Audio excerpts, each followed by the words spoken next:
একবার হলেও ট্রাই করো। তো কত সুন্দর দেখো দেখতে হয়েছে, আর কত সুস্বাদু এই স্বাদের রেসিপিটা। খুব সুন্দর খেতে লাগে, গরম ভাত ডাল সবকিছুর সাথেই দারুণ জমে যায়। আবার খিচুড়ির সাথে খেতেও তো দুর্দান্ত লাগে।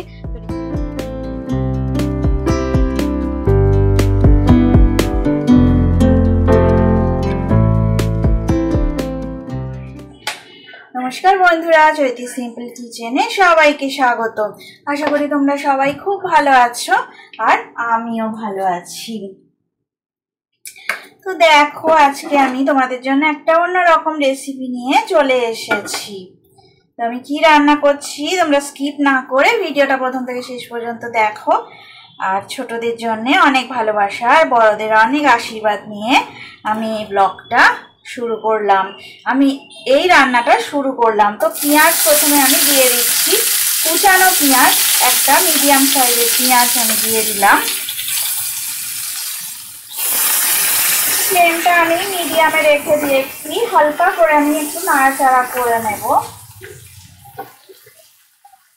এবার দেখো, আমি মাছের ডিম দিয়ে দিলাম। আমি 1 বাটির মতো মাছের ডিম নিয়েছিলাম, ছোট বাটির 1 বাটি।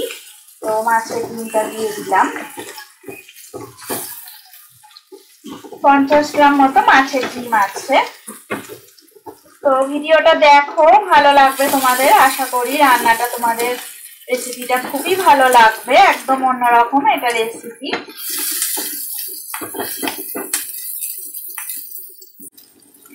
এখন এই হলুদ গুঁড়ো দিয়ে দিচ্ছি, পরিমাণ মতো হলুদের গুঁড়ো আমি দিয়ে দিচ্ছি। আর সামান্য একটু আমি নুন দিয়ে দেব।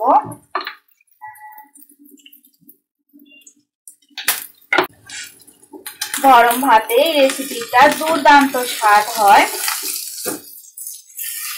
তো মাছের ডিমটা আমি কিছু ভেজে নেব কিছুক্ষণের জন্য।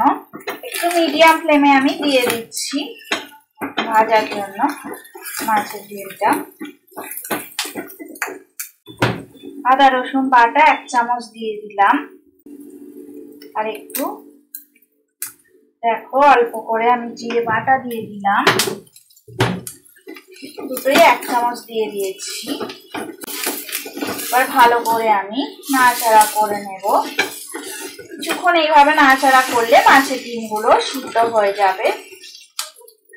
এবার দেখো, আমি কেটে রাখা কুমড়ো দিয়ে দিচ্ছি। আর দেখো, কিছু পুঁই শাক আমি কেটে নিয়েছিলাম, তো পুঁই শাক দিয়ে দিলাম। আর একটা কাঁচা লঙ্কা দিয়ে দিলাম।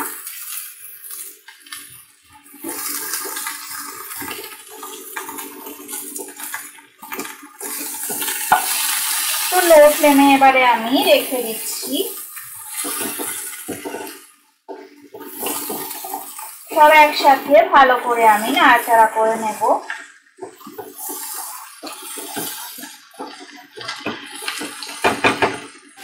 দেখো, আমি 1 চামচ লঙ্কা গুঁড়ো দিয়ে দিয়েছি। এই যে দেখো, কাশ্মীরি রেড চিলি পাউডার।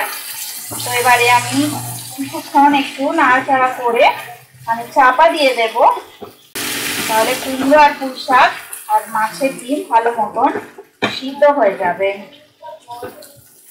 তো অনেকটা ভালো করে নাড়াচাড়া করে নিয়েছি আমি। এইবারে লো ফ্লেমে রেখে আমি 10 মিনিটের জন্য ঢাকা দিয়ে রান্নাটা করে নেব। ফিরে আসছি 10 মিনিট পর। দেখো, ঢাকাটা তুলে নিলাম।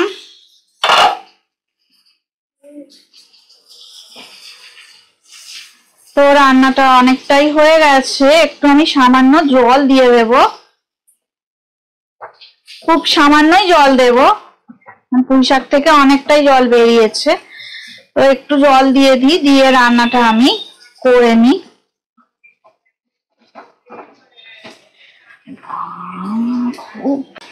দেখো, আমি 1/2 কাপ জল দিয়ে দিচ্ছি। জল দিয়ে আমি ঢাকা দিয়ে দিলাম। আবার 5 মিনিট পর আমি ফিরে আসছি। দেখো, 5 মিনিট পর আমি ফিরে এসছি। এইবারে আমি দেখো ভালো করে নাড়াচাড়া করে নিচ্ছি। অনেকটা জল আছে, এই যে একটু জল দিয়েছিলাম, তো জলটা অনেকটাই আছে, তো জলটা শুকিয়ে যাওয়া পর্যন্ত অপেক্ষা করব। সমস্ত কিছুই সিদ্ধ হয়ে গেছে, কুমড়ো পুঁইশাক সবই সিদ্ধ হয়ে গেছে, মাছের ডিম তো হয়েই গেছে। আর কিছুক্ষণ একটু নাড়াচাড়া করে নিয়ে জলটাকে একটু শুকিয়ে নিতে হবে। আমি গ্যাসের ফ্লেমটা তাই জন্য একটু বাড়িয়ে দিলাম। তো ঢাকাটা দেখো আমি খুলে নিয়েছি, তো ভালো করে আমি নাড়াচাড়া করে নিচ্ছি ঢাকাটা তুলে নিয়ে। আর দেখো অনেকটাই জল দিয়েছিলাম, তো জলটা দেখো শুকায়নি, এখন জলটা শুকানো পর্যন্ত অপেক্ষা করতে হবে। আর এই যে কুমড়ো পুঁইশাক আর মাছের ডিম সবটাই দেখো সুন্দরভাবে সিদ্ধ হয়ে গেছে। এবারে আমি জল একদম শুকনো হওয়া পর্যন্ত অপেক্ষা করব। জলটা একদম শুকনো হয়ে গেলে আমি নামিয়ে নেব। আমি এতে কোনো মিষ্টি বা কিছু দেব না, যাদের মনে হয় একটু মিষ্টি খেতে পছন্দ করো তারা অবশ্যই, কুমড়োতে অনেকেই মিষ্টি দাও তো তারা দিতে পারো, তো আমি দেব না, আমি পেঁয়াজ দিয়ে রান্না করছি তো তাই মিষ্টি আমি দেব না। জল শুকনো হওয়া পর্যন্ত আমি অপেক্ষা করব, তারপরে আমি রেসিপিটা সার্ভ করে দেব। জলটা একদম শুকিয়ে গেছে আর সুন্দর দেখো সিদ্ধ হয়ে গেছে সবকিছু। আর কুমড়োটা দেখো ঘেটে ঘেটেও যায়নি, বেশ গোটা গোটাই সুন্দর আছে আর ভিতর থেকে সিদ্ধ হয়ে গেছে। এবার গ্যাসের ফ্লেমটা আমি অফ করে দেবো। একদম রেডি হয়ে গেছে দেখো মাছের ডিম দিয়ে আমার পুঁইশাক আর কুমড়ো রেসিপি, তো সার্ভ করার মতনই হয়ে গেছে। তো গ্যাসের ফ্লেমটা আমি অফ করে দিলাম। তো এখন কিছুক্ষণ রেস্টে রেখে দিই ঢাকা দিয়ে, তারপরে যখন সার্ভ করব তখন তোমাদের সাথে আবার দেখা হবে, তখন ফিরত আসবো আবার। তো কিছুক্ষণ একটু রেস্টে রেখে দিলাম। রেসিপিটা যদি ভালো লেগে থাকে শেয়ার করবে, কমেন্ট করবে, আর আমাকে আমার চ্যানেলটা সাবস্ক্রাইব করে আমার পাশে থাকবে। আমার পুরনো বন্ধুদের অনেক অনেক ধন্যবাদ, আর অনেক দূর পর্যন্ত এগিয়ে নিয়ে যাওয়ার জন্য আমাকে, আর নতুন যারা বন্ধু করেছো তাদেরকে তো আমার চ্যানেলটা সাবস্ক্রাইব করে আমার পাশে থাকার অনুরোধ রইল। সবাই ভালো থাকো, সুস্থ থাকো, আমার রেসিপি দেখতে থাকো, আর এইভাবেই আমাকে এগিয়ে নিয়ে যাও। তো তোমরা এতক্ষণ ধরে আমার রেসিপিটা দেখার জন্য তোমাদেরকে অনেক অনেক ধন্যবাদ।